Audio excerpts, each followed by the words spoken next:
What's up, everybody? Happy Friday. Ron Harris here. Today I want to do a video that's sort of a response video. I watched one a couple days ago by a guy named Sean Nalewanyl. I don't know how to pronounce his name. It's Nalewanyl, called The Steroid Trap No One Talks About. Sean, very smart guy, huge fitness influencer, almost 600,000 followers on Instagram, over 1 million subscribers on YouTube. That is huge. Anyway, he did list some things about steroids that people don't consider before start taking them. However, he did come at it from the point of an admittedly lifetime natural lifter. He has never used steroids. So everything he was talking about was in the manner of things he'd observed, watching other people, hearing about things. He's never used steroids. He's never quit using steroids. I have a long history of steroid use and did quit using them in bodybuilding style a couple years ago. So I felt I could really come at it from a point of view of someone who's really been through the ringer on all these things. So I want to explain to you why steroids are so incredibly hard to quit. When I started using them many, many years ago, the end of 1996, I was 27 years old. I just turned 27 a couple months before. My plan was to do one cycle, and I figured I'm going to put on some muscle and I'll go back to being a natural bodybuilder, but I'll have all this extra muscle that I didn't have before. So I'll have this advantage.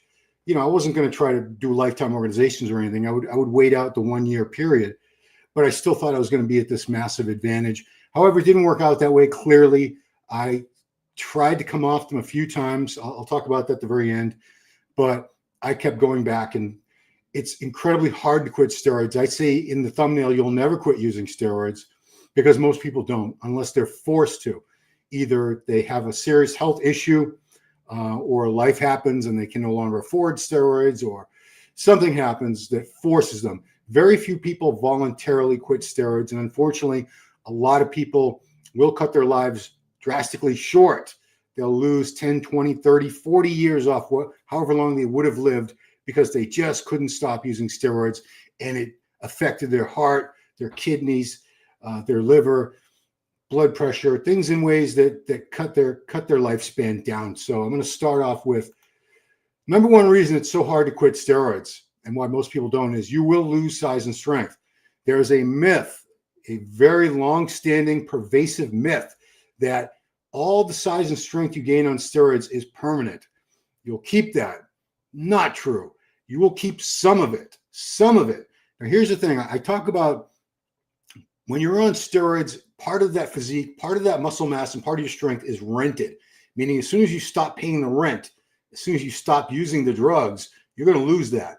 Now, I should back that up in saying, even though people will say natural gains are permanent gains, those are rented in a sense too, because you still need to keep training and eating.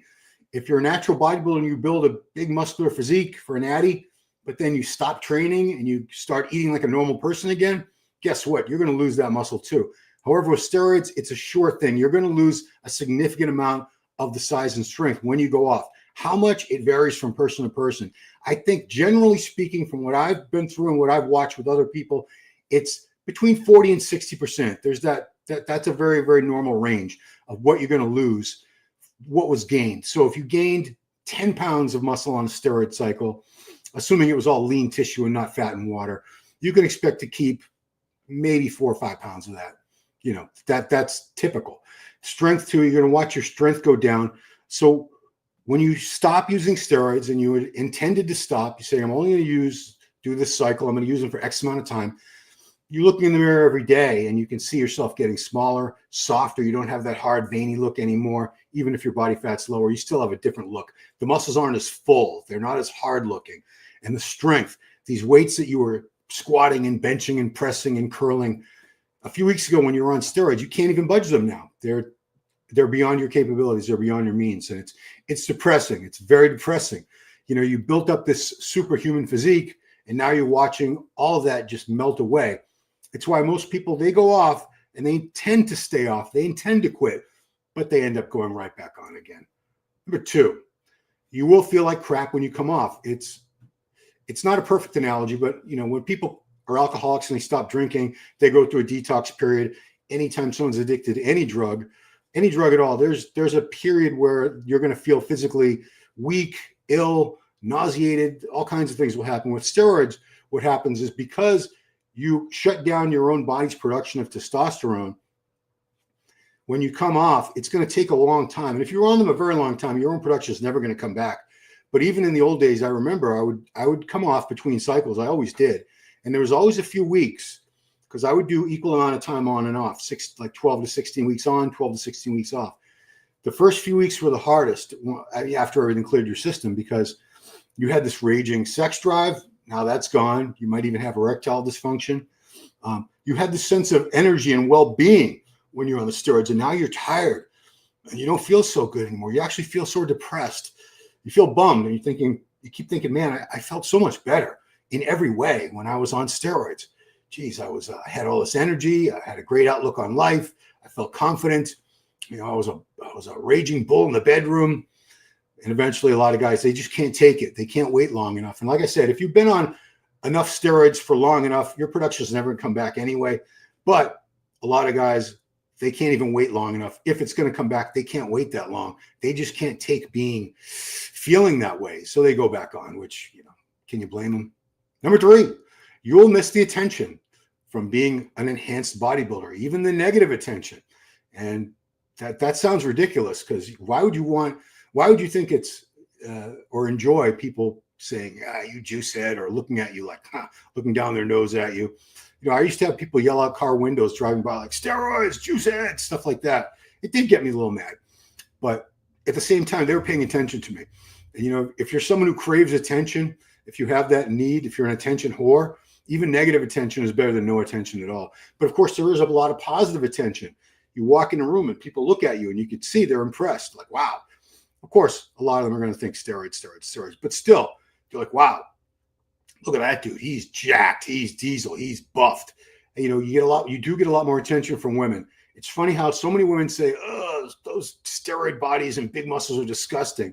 They all say that, but never listen to what a woman says. They say things like, I want a nice guy. I want a guy who's... Watch what they do. Watch the guys that they actually go for. I used to get a lot of attention when I was juiced out of my skull, especially if I was really lean and veiny and tanned. I would say every woman, but a lot of women in the gym and everywhere I went, women would be looking. You could tell they were looking at you. You could feel when people are staring at you. You know, I'm not the most handsome guy in the world, never was, but I had a body that most men didn't have. And I think that was enough. It made me stand out from the pack. And, you know, I was married anyway. It didn't matter, but you still, as a man, anybody likes that attention, knowing that people find you somewhat attractive or intriguing. So you miss that attention, because once you go off the steroids and you shrink down to a more normal size, even if you're still training, there's a big difference between a big enhanced bodybuilder and a natural bodybuilder. You know, you miss that attention that you used to get, the way people used to look at you. You know, whether it was respect or revulsion or whatever it was, they were paying attention to you. Number 4, you will be frustrated by your lack of progress. I've heard people say things like, I made more progress in my first 6 months on steroids than I had made in the 10 years prior to that of training. Or, you know, I was able to make a year's worth of progress in 2 months or 6 weeks or something like that. Steroids do drastically increase the rate that you can get bigger and stronger. Bring you to your full potential, and they'll take you past what your natural potential would have been. So this is particularly true in the case, this number 4, if you're already sort of tapped out naturally, you're not going to be getting much bigger anyway. Obviously, anybody in the first few years of training, that's when they make their most gains, and things sort of trickle down after that. You hit a plateau, and the gains are very small after that, and eventually you don't make any more gains at all. But when I say you'll be frustrated by your lack of progress, it's because you were used to seeing changes in your body almost on a daily basis. And now you're training, you're lifting so hard, you're eating so clean, you're getting all your rest. But now that you're not on drugs anymore, the gains are so small. If you're making any gains, you can't even see them. So it's very, very depressing. And a lot of people say, F this. If I'm going to bust my ass in the gym, I want to get something back for it. I want to be able to see progress. So they go back on the gear. Number 5, you'll envy others on gear. This is the hardest thing even for me right now. Is, you know, I go to a gym, a pretty big gym, Bayshore Athletic Club, and there's a lot of enhanced guys, some enhanced girls too. most of them are just regular schmucks. They're not competitors or anything. They're just, blue collar guys who juice up just to be a little bigger. They lift after work with their work boots and their backwards hats, whatever. But I'm seeing these guys and I'm thinking, man, I was so much bigger than that when I was on gear, but now they're bigger than me, or they're more impressive than me. They have that full look to the muscles, all the veins. They're strong. And, I envy it. It's ridiculous. And I shouldn't. I've lived my life. I'm 55, almost 56 years old, been there, done that. Still, it's hard for me to look at those guys. And that was a big part of me failing to quit a few times, is I was around so many other people who were on gear. And I was like, man, I just felt so out of place, and I felt like I was missing out, FOMO. So I would go back on. It's hard to quit anything. It's like alcoholics who are, trying to go sober. They don't hang around bars. They don't hang around people that drink. It's too much temptation. Any drug users, people that are trying to quit, like crack or heroin, they don't hang out with their friends who use those drugs anymore, because the temptation is always going to be there, and they're always going to feel like, I want to do that again. So it's hard. Last one before I get to my true confession about trying to quit. You don't think you could have any health issues. So like I said, most people will never quit unless they have a health issue. And then unfortunately, a lot of times it's too late. I've lost so many friends, so many peers my age or people that were younger than me to steroids. And a lot of people beyond that, I didn't even know them personally, but these are guys in their 30s and 40s that died from heart attacks, from kidney failure, things like that. And I never had a serious health issue, but seeing all these people around me, finally, a couple of years ago, I got to the point where, I can't cycle anymore. I don't think it's even been a full 2 years, but I said, I just can't take this chance anymore. I have kids. My kids are grown. Right now they're 25 and 31 years old, but I want to see them older and older. And like my dad passed when I was only 16. He never got to see me grow up. He never got to see any of he would have 4 grandchildren now if he had lived long enough. I want to see my grandchildren. I want to be around. I don't want to miss out on anything. I don't want to die. I'm going to die. You're going to die. We're all going to die. But if there's something we can do to mitigate it and live a little bit longer, obviously accidents happen, things like cancer, things happen that we have no control over. But I didn't want to have something happen that I knew I had caused, or it's very, very likely my steroid use had played a large role in what's happening. And my calcium score is over 400. I do have some calcification in my arteries. My heart function is a little less than optimal. It's not perfect. I do have some left ventricular hypertrophy. So my heart function is not 100%. I think it's like 80% or something, 85. It's not bad, but it's not optimal. And that was from all those years of steroids. So I do have a sense of my own mortality, but a lot of people don't, especially young guys in their 20s and 30s. You're going to live forever. You're bulletproof. Nothing can hurt you. You're never going to get sick. Even though 1 in 3 people statistically will get cancer, I'm never going to get cancer. It's not going to happen to me. All these other bodybuilders having health problems, that sucks for them, but it's not going to happen to me. We all have this belief, most of us, that bad things happen to other people. They don't happen to us until they do. So I'm going to get to some of your comments, but here's confession time. Quit. So how many times did I quit? The first time I quit was, like I told you, I had only planned on doing 1 cycle. So I did that 1 cycle at the end of 1996, last century. 1997, I did a few cycles, most of the year, on and off. It was always very basic shit, like test and deca, nothing exotic at all. 1998, I took off. I quit. I was off steroids for 1998, the entire year. 1999, first half of the year I was off. And then somewhere around June, I think it was June, maybe July, a guy I worked for, he offered to give me a bunch. He had all kinds of steroids on hand, a guy I knew. Let's just say that. And he gave me a bunch. He said, "You want these?" And I'm like, I had quit. I should have just said no. But I was thinking my 30th birthday is coming up in September. I'd like to do another photo shoot with Mike Nevue for Ironman, which I did do. And I know I would look a lot better on steroids. So it was a mild cycle, but I did go back on somewhere around June and July of 98. And then the only time I ever quit again after that was after the 2006 Arnold Classic. Yes. So I used them up until the 2006 Arnold Classic. And then my plan was to do the Team Universe in 2007. I didn't end up doing it until 2009. And I cleaned up for that. But anyway, long story short is I tried a couple more times, and it was so hard for all those reasons that I went through. It was incredibly hard to quit steroids.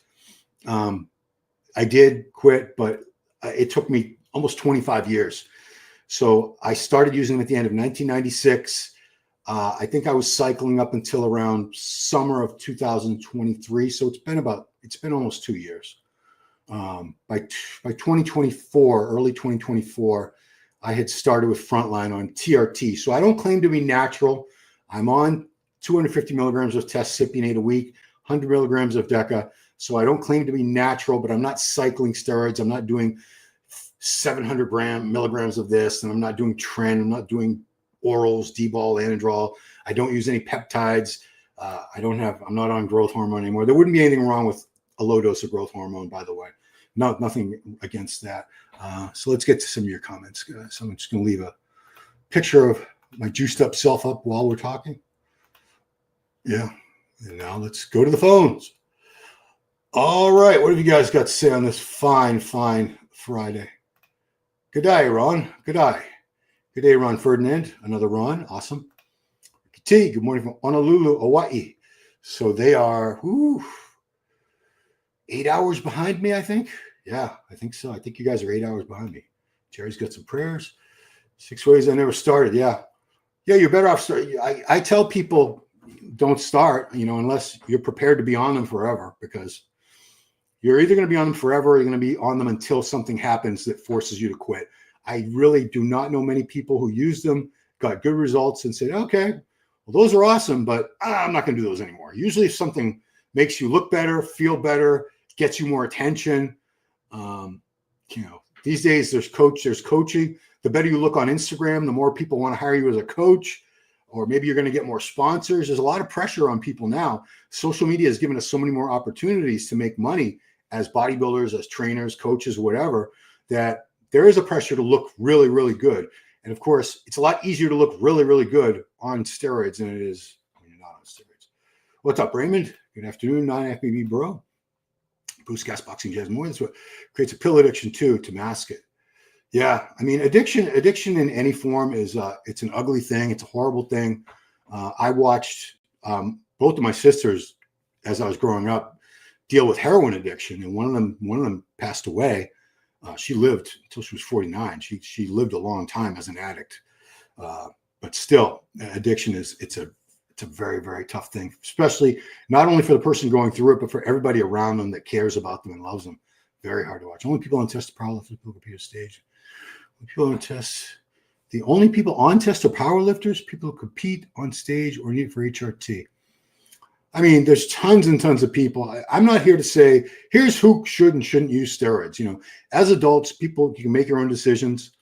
And I'm not trying to scare anybody away, because I used them, and I'm not going to say I didn't enjoy. I enjoyed the effects quite a bit, guys. Trust me. I certainly had a great time on steroids. Trying to find another picture that represents just how incredibly juiced up I was. Well, this is the old school album. So we go to the new school album. That only went up to 2002, that particular album on my Facebook page.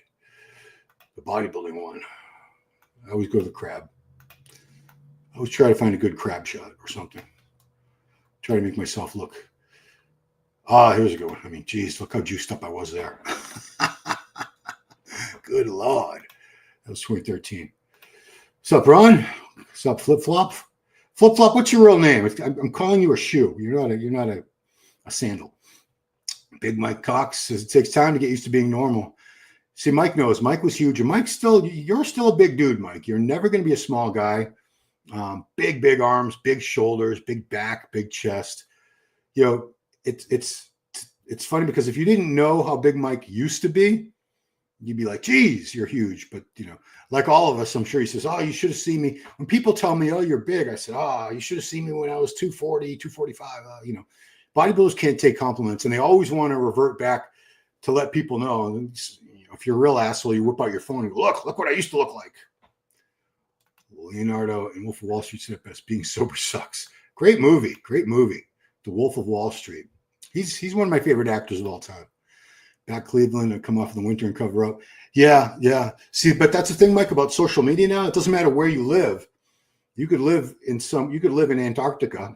Theoretically, nobody really lives there full time. You could live somewhere where it's cold, but people expect to see new content, new pictures, new videos all the time. So I think people are staying on PEDs, steroids, and other PEDs year round now because there is that pressure to always look the part, to always look big and jacked and shredded. So not only they're on the things to stay big and muscular, they're staying on like clenbuterol and thyroid meds and God forbid DNP. And some of them are using like the Ozempic and the Retrutaglide, all these things to keep them lean all the time. And it's I really wonder what's going to happen in a few years when all this hits the fan for these people. The only people who should be on tests. I know what you meant. It's cool. Mike says, I'm at a point where I'm glad I'm not that dude anymore. It's mentally hard to get. Yeah, I'm very comfortable. Yeah, that's the hardest thing, Mike. I'm glad you got to that point. I'm just really starting getting there now, and it's taken a long time. And I still struggle. I struggle every day.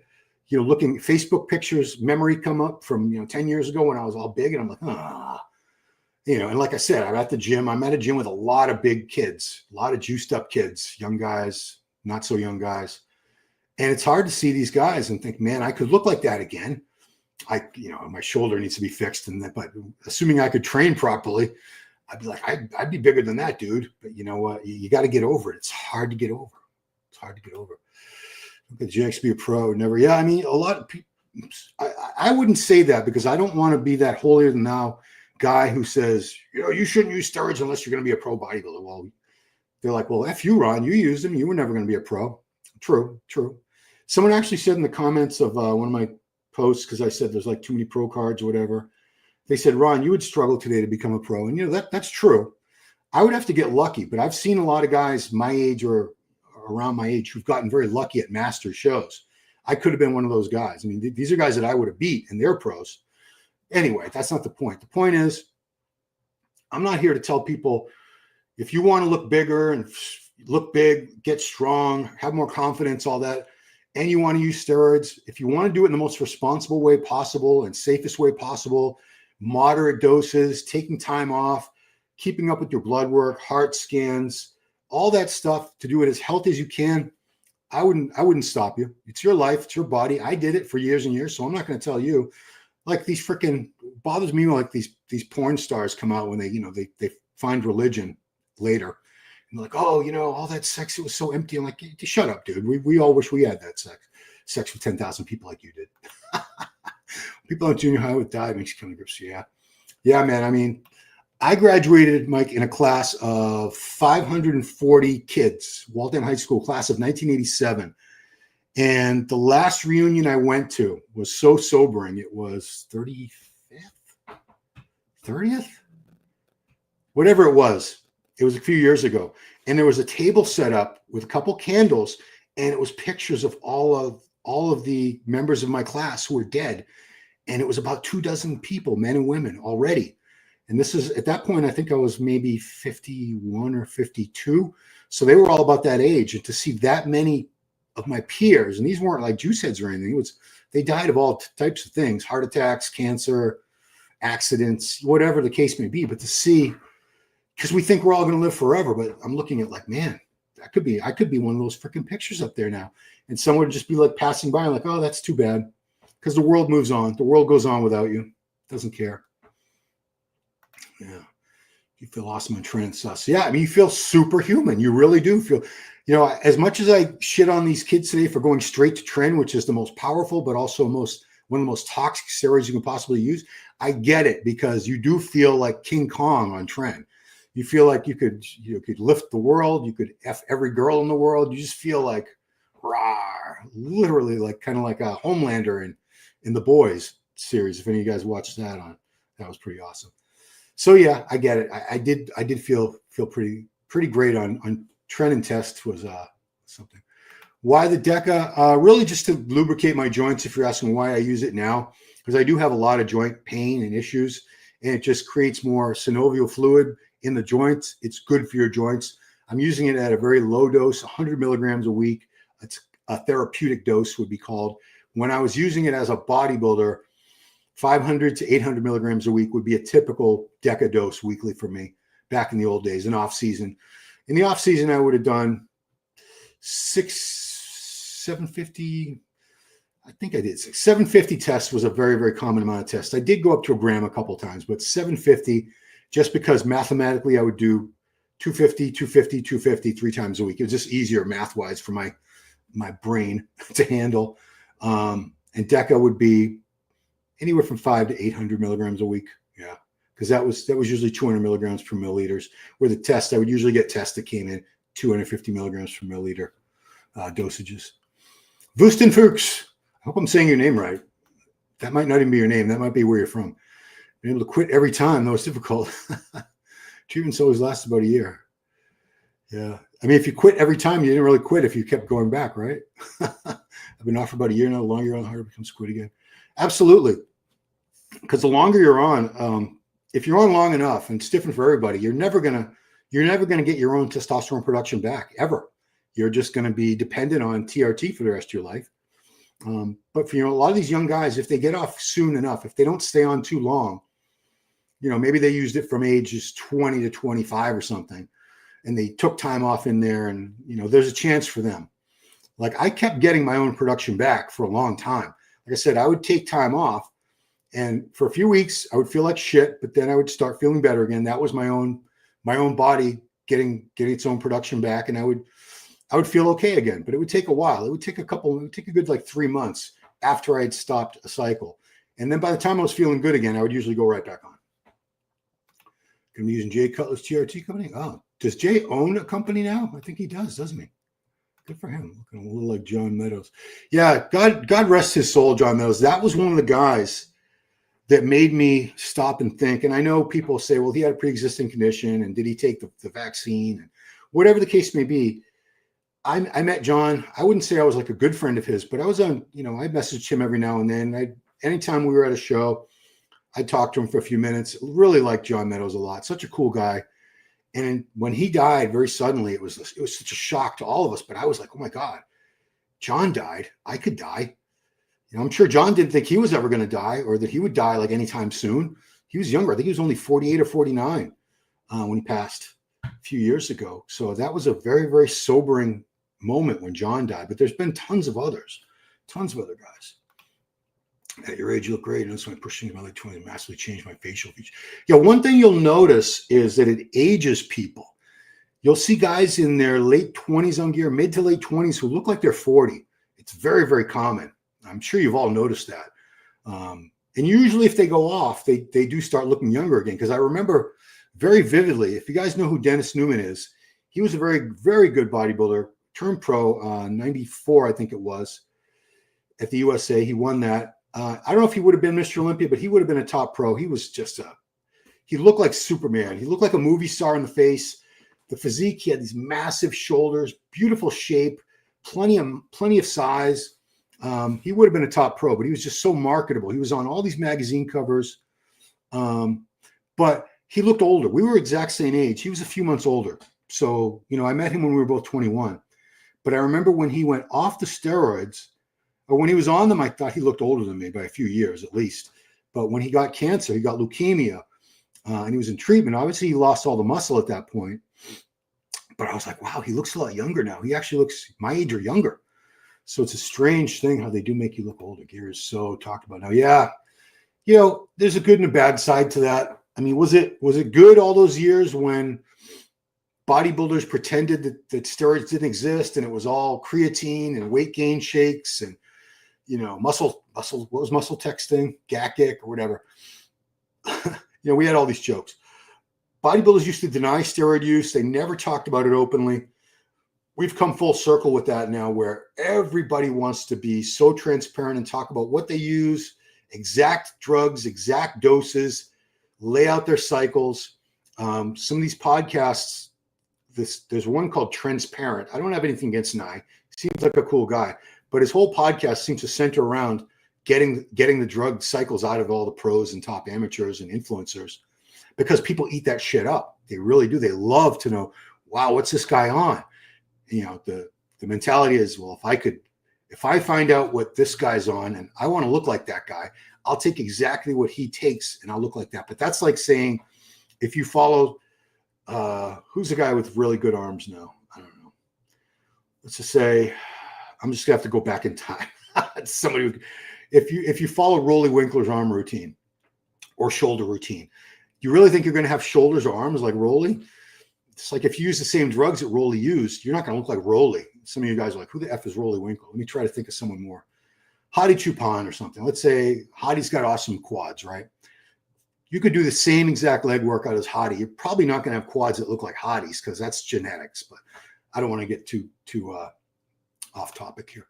HRT seems pretty healthy. Yeah. So true HRT or that's hormone replacement therapy, which is a little more all-inclusive because that you can take small amounts of GH with that. Some of the companies offer peptides, but generally speaking, TRT is testosterone replacement therapy. It's become a really misused phrase, a bastardized phrase, because a lot of young guys will say, I'm on TRT, and what they really mean is they're on a cycle, but they don't know that there's a difference. They don't know the distinction between actual testosterone replacement therapy. So TRT, generally speaking, you get it prescribed. I go to a place called Frontline Alternative out of Texas. Frontline Alternative, they treat you really well. I get just enough to keep me in a high normal range, not a super physiological range. So the dose of test a week, it's going to vary. Some guys will say 200. If anybody's on a lower dose, they'll think anything higher than that isn't really TRT. But what they don't understand is we don't all produce the same amount of testosterone numbers based on how much we take. So X amount of test injected doesn't necessarily guarantee your total and free test levels are going to be X amount. We all metabolize the drugs differently. It's not going to be the same. So some guys might need as little as 100 milligrams a week. I think I've even heard of 50 at the very lowest, but 100 is a pretty low dose of TRT. 200 is very average. I think most guys are on 200 milligrams of testosterone a week for their TRT, and that high range will be 250, sometimes 300. I was on 300 for a while. I've backed it down to 250. I feel fine, and it's working out pretty well. So yeah, it puts you in a place where you're healthier. You actually have better health markers in most values when you have a normal testosterone level than you would if you had low T. Low T puts you at risk for a lot of things. If you Google it, say, what are the health risks of low testosterone? And it's things like diabetes and metabolic syndrome and even heart disease. Things like that will come up because you're supposed to have optimal amounts of all the hormones, not high, not super high, like a bodybuilder juiced out of his skull, but they're not supposed to be low either. Everything's supposed to be in a certain range. That's why when you get your blood work, all those levels, they show you what the normal range is, and you see where you fall in that range. Like says, I love the results, but hated taking shots. When I was bigger, reaching side delts and glutes were awful. Yeah, I could only really reach my glutes and my shoulders. After a while, I couldn't because I lost mobility. My TRT shots, I have my wife do them now in my lats just because I don't want to have any bruising on my shoulders. That looks stupid. My glutes are so full of scar tissue, just knots and knots of scar tissue from probably thousands of shots. But yeah, it's hard. Muscle dysmorphia is very real. So it's like reverse anorexia. That's what it is. It's the reverse of anorexia. Anorexics, no matter how big, how skinny they are, they look in the mirror and they see themselves as fat. Bodybuilders, no matter how big they get, they will look in the mirror and see, oh my gosh, I'm skinny. I'm a twink. I need to put some size on. Or they'll also feel fat and they'll feel the need to diet or start using Clen or T3 or DNP or something, God forbid. But yeah, we're head cases. Julian, what's up, Julian? Well, thank you. Cool name, dude. Cool name. That's John Lennon's son, Julian. Very cool name. I didn't want to keep calling you Flip Flop. Let's see. Gosh, I'm way behind. Just recently tried to body 11 years ago. 32 dilated cardiomyopathy. Yeah, I have a little myopathy myself, Anthony, which is why when I met with the cardiologist last week to approve me for my shoulder replacement, I had to be approved. I had an EKG done, and they wanted to really make sure I wasn't going to be at risk because, hospitals are all about liability. They don't want you to die on the operating table. Then they can get sued, even though you've signed all kinds of waivers. So, yeah, luckily stopped just in time. See, if you can do what Anthony did and, get out when there's still time to get healthy again and before there's been irreparable damage, a lot of these guys, they can't quit, even when they know it's killing them. They're going into kidney failure. Their heart function is getting lower and lower, but they can't let go of being that big freak. So they keep juicing hard. And a lot of them are dead by the time they're 40, 45, 50. A lot of them, so many of them. 41, just looking for health, just want to look good. Yeah. So, Alina, I would just get your testosterone tested, your free and total levels, your total and free levels. And if you need it, if you're on the low end, get TRT just to put you in the high normal range. It's not a cycle. It's not being a juice head. It's really just optimizing your health. And there's nothing wrong with that. For 12 years on off, not TRT, 120. Yeah, see, that's a very moderate dose, 120 milligrams a week. Yeah, so you're on the low end. 100, 120 milligrams, that's the low end. There's a lot of guys most guys I think are in that 200 milligram a week range. And I think there's a certain amount that are probably 250 to 300 as well. I was on gear from 22 to 30, been off for years, haven't looked back. Longevity matters more than vanity. Some people benefit from realizing. Yeah, so Sensel, sorry. When you're young, you're not worried about mortality. You're not really that concerned about your health because you feel great. And all your friends are fine. But once you get older and friends start dying, people your age start dying, you start looking around and going, I don't want that to be me. And that could be me because I just, sometimes it's someone, I just saw that guy yesterday. I just talked to him on the phone last week. I got a voice message from him on my phone right here. He's dead. It just freaks you out because you can't believe, death is a very scary thing. And it's hard for us to process. So I think a lot of us are in denial. Why wouldn't you be? It's the scariest thing that we face as human beings. It was a low back anadrol pumps. Anadrol. Never got into the anadrol. It wasn't a choice thing. It was just, for whatever reason, I was always able to get D-ball much easier and it was cheaper. So I always just used D-ball. Growing up in a culture where my family's supposed to drinking is really normal, smoking in general. Well, you're in Germany, everybody smokes over there still, right? I'd say more people do it than don't. So I don't think I'd use.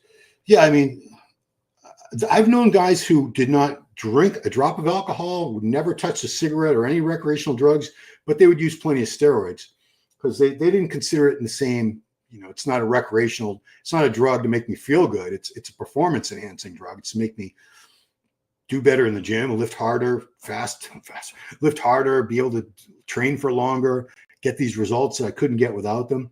But yeah, good for you, man. This Asian genetics are there. Oh, again, genetics are there. Well, you're only 17, so it's hard to say. Okay, DECA makes sense now. Thanks. Did you use HCG and Clomid? I was a freaking moron. I used Clomid. The HCG, I was too stupid, Mike, to figure out how to mix it right with the water. And I think I used like a whole bottle in one shot one time. It was supposed to last me like 2 or 3 weeks. And I was so stupid. And after that, I never messed with it again. So I would use Clomid between cycles or Nolvadex, which was stupid because you're only supposed to use that, if your nipples are getting itchy or puffy or something like that, you're starting to get gyno. But yeah, I would do Clomid usually for about 2 or 3 weeks after I was done with a cycle. Trend dudes, even though I know you don't like them, they have aged massively. The Trend twins, aren't they only like 20 or 21 years old? They look like they're in their 30s. It happens. She was on for a year and then off for a few months, so we stopped taking tamoxifen. Don't know if the constant withdrawal was healthy. Boosted Fuchs, you were off the drugs, so in that sense, it was healthy because you were giving everything a break. Your organs were getting a break from being on the gear, so I think being off them was a good thing. Hate the daily injections, yeah. I don't know anybody that really loves the injections. Like, oh boy, I can't wait to stick a needle. I remember because there were times when I had told my wife I was going to quit and I didn't quit and I had to do my own shots because she used to do my shots for me. But now I would find myself, I remember the first time I had to give myself a shot, it took me like an hour and a half, just stop and start. Like, okay, 1, 2, 3, 1, 2, 3. I was just terrified to stick that needle. And I was getting these freaking long ass needles. They were like 1.5 inch long, 23 gauge, very long needles. So it's like sticking a harpoon in my ass. But yeah, injections, not fun for most people. Ron John with the Hugo legacy, still staple and coach. John. Yeah, John Meadows he'll always be remembered. But that's one of the guys that it hurts that we lost him, because he was good for the sport, good for the industry. He was just such a good person. Not only was he super, super intelligent, had a lot of great information about training, nutrition, supplementation, even gear that he shared freely with people. He charged as a coach, but he also gave away a lot of free information on his YouTube videos, Instagram posts, things like that. So losing him was a big blow to all of us, I think. Dorian Yates, I said, turned out to be his last outing, close to 45, yeah. Yeah, so I remember when I saw Dorian a few years after he had retired from bodybuilding, he looked younger than when he had been bodybuilding. Strangest thing. Yeah, was he 36 when he retired? Yeah. Nico, real androl and parabol and test X was the best stack back in the 90s. Jim had a heart attack about a year before he died. Yeah, I knew that. His heart's ejection fraction was blown off that. Yeah, I knew he wasn't. I knew there were pre-existing conditions with his heart. And I'm not saying steroids played any role in his death, but I find it hard to believe that had he never used a steroid in his life, that he would have died so young. I really find that hard to believe. Which muscles did you inject? So for many, many years, it was always just my glutes, always my glutes. After that, like I said, the scar tissue really started building up. I started rotating to my shoulders. And I just did shoulders and glutes, rotating like 1, 2, 3, 4, 1, 2, 3, 4. And only about a year ago did I start going, year and a half. I can't do it. I have to have my wife do it. My TRT shots, which I do I break up my dose over 4 days.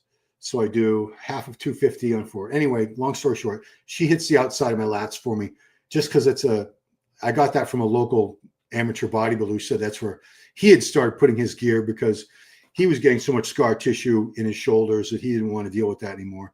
And my wife has to do it for me, but it's fairly easy, pretty quick, very painless. I think I've only felt a twinge of pain once out of all those shots in my lats, whereas the shoulders, sometimes those really hurt. In Sweden, we have Nabito, 1,000 test decadent. We take shots every 10 weeks. It's free if you get prescription effect 12 weeks. So we use. Yeah, I know that's the standard European ester of testosterone to use for TRT. It's because it's so convenient. It's so long lasting. You only need to shoot every 3 weeks.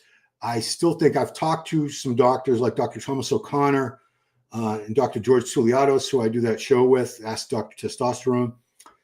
Both of them feel it's not ideal because you will have waves. It's going to hit a peak. It's going to go down. It doesn't really stay stable that whole time. So your test levels are not going to be as stable as if you were injecting, the standard test cypionate or enanthate or something once a week, which is, that's what most people in the US do, is test cypionate once a week. Collion, anabolics come out of recursive dogs, recipe disaster. Yeah. I mean, so anabolics, we know they're hard on your heart.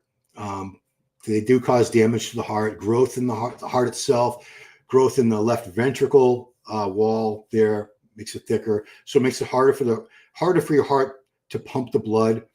And if you're taking things like methamphetamine or cocaine, things that jack up your heart rate again, it could be just too much. And we've had bodybuilders, and I'm not going to name names, but there's been more than a few bodybuilders who mixed cocaine and steroids. They were addicted to both of them, and most of those guys didn't live very long. So 125 mg trend every day is not TRT. No, it is not there. Trend today is crap. We use real.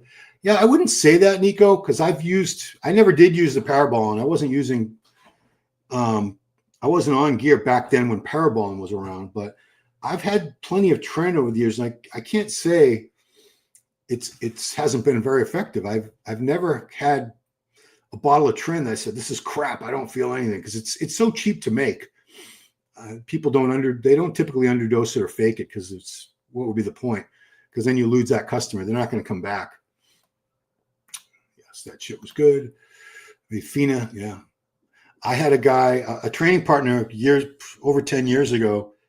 His mom owned horses, like a stable with horses, and he was able to get tren through a veterinary company that she was a customer of, and he would make it himself.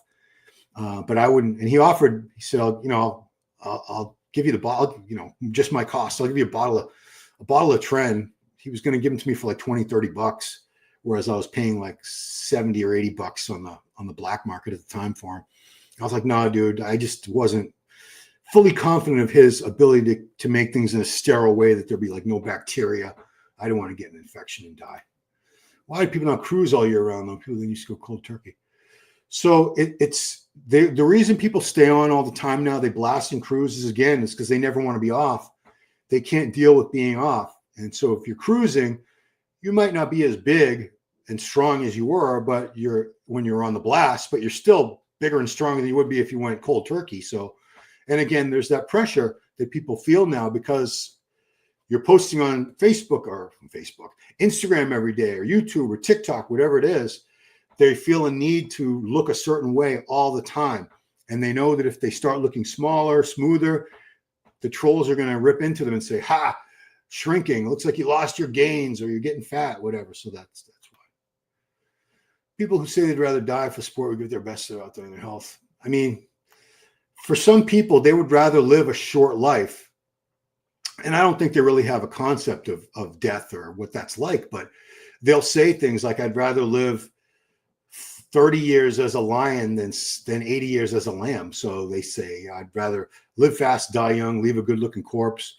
Of course, I think at that moment of death, would they still feel that way if someone came to them and said, you're about to die, you have 5 minutes to live, do you regret?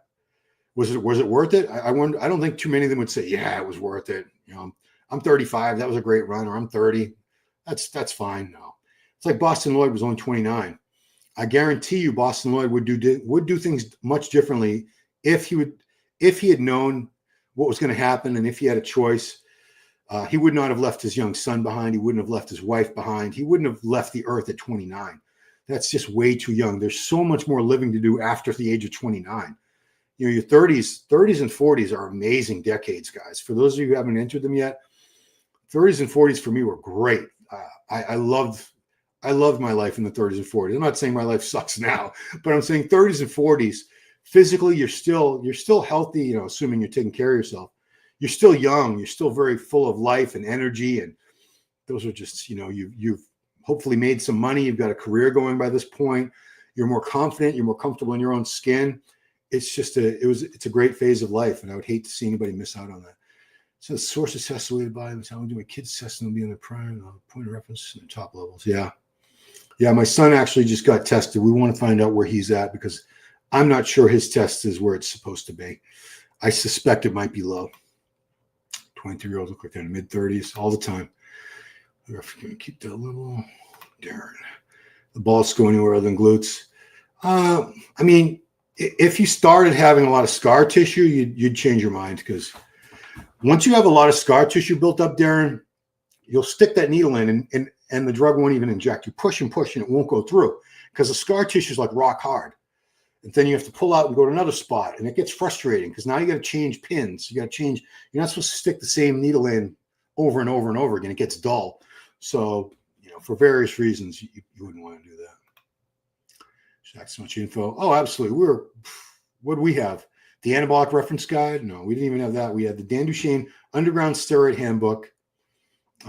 Muscle Media 2000 would have some articles in it, but there wasn't much.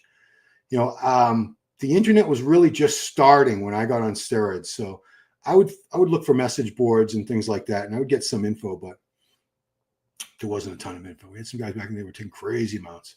Oh yeah, there's always going to be someone that takes things to extreme. I hate the shoulder, but for my glutes, I haven't tried lat yet. Glenn, if you can shoot your own lat, my God, that would be some amazing flexibility. I would have to say, dude, you're awesome. I can't even imagine being able to hit my own lat. That was actually natty.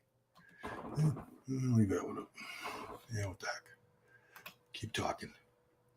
I should have known about lats earlier. Yeah, I had never thought about that. It sounded dangerous to me.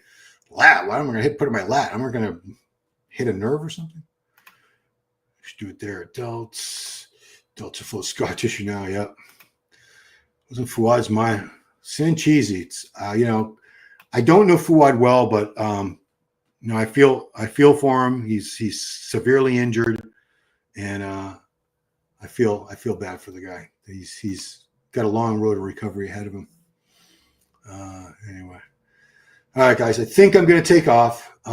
So tomorrow I'm going to do some final updates on the guys competing. I'm going to look and see how they're looking the day before the Dubai Pro.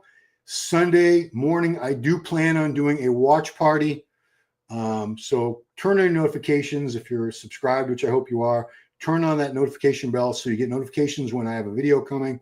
And you'll be with me on the watch party because it's going to be a hell of a show. Great competitors. Open, Beiruz Tabani, Nathan Asha, Tonio Burton, William Bonac, Rubiel Nexzilla Mosquera, Mo Foda looking awesome, Ali Edward Cargbo, 212's got Nihat Kaya, Angel Calderon Frias, Radislav Angelov, Giuseppe Zagarella, guy from Iran who looks great named Mehdi Jabari, Classic, Michael Daboul, tons and tons of great competitors. So turn notifications. They're 8 hours ahead of where I am in Dubai. So I'm going to be up pretty early Sunday to try to get a watch party going with you guys. So that's it. Until I talk to you again, thank you all so much for watching. Have an awesome weekend.